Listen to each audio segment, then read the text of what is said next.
सिंगापूरमध्ये कोरोनाचे काही नव्यानं रुग्ण आढळल्यामुळं भारतात चिंता निर्माण झाल्याचं दिसून येत आहे. परंतु याचबद्दल काही घाबरण्याचं विशेष कारण नाही. सर्वात प्रथम म्हणजे 2020मध्ये सुरू झालेली कोरोनाची जागतिक साथ, ज्याला महामारी असं म्हणलं गेलं किंवा पॅन्डेमिक म्हणलं जात होतं, ती 2021च्या अखेरीस 22च्या सुरुवातीला आटोक्यात आली. पण त्यावेळेला हे पॅन्डेमिकचं स्वरूप संपलं होतं, परंतु करोनाचा विषाणू नष्ट झालेला नव्हता.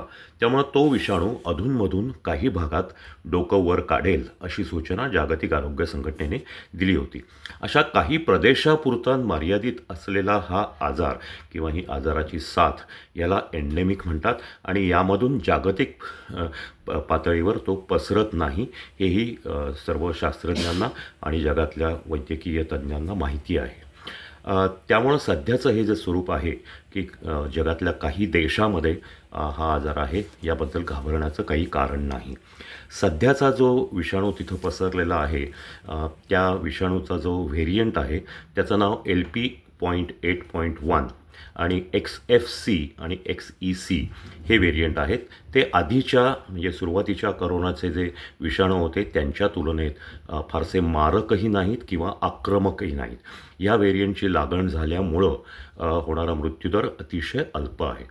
कोरोनाची पॅन्डेमिक संपल्यानंतर आपल्या देशामध्ये कोरोनाची लस देणं बंद झालं. त्यातल्या नव्या व्हेरियंटसाठी काही नवीन लस शोधण्याचेही प्रयत्न झालेले दिसून आले नाहीत आणि त्यामुळं हा थोडासा धोका आपल्याला नक्कीच आहे.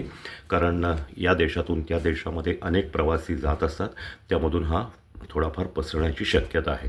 गेल्या 4 वर्षात करोना संपल्याचं जाहीर झाल्यानंतरही भारतात अनेक ठिकाणी एखाद दुसरा रुग्ण हा अधूनमधून निघतोच आहे.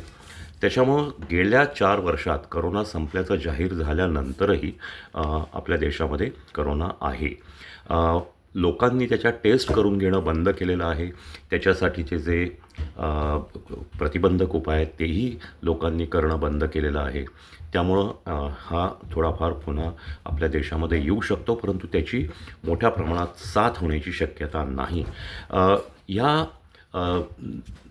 नवीन साथीमध्ये 2 गोष्टी महत्त्वाच्या आहेत आणि त्या जरा चिंतेच्या आहेत. त्यामध्ये ह्या करोनामुळं सुद्धा जरी तो बरा झाला तरी लाँग कोविड म्हणजे दीर्घकालीन जे काही त्रास कोरोनाच्या पश्चात उद्भवतात त्याची शक्यता निश्चितच अजूनही आहे.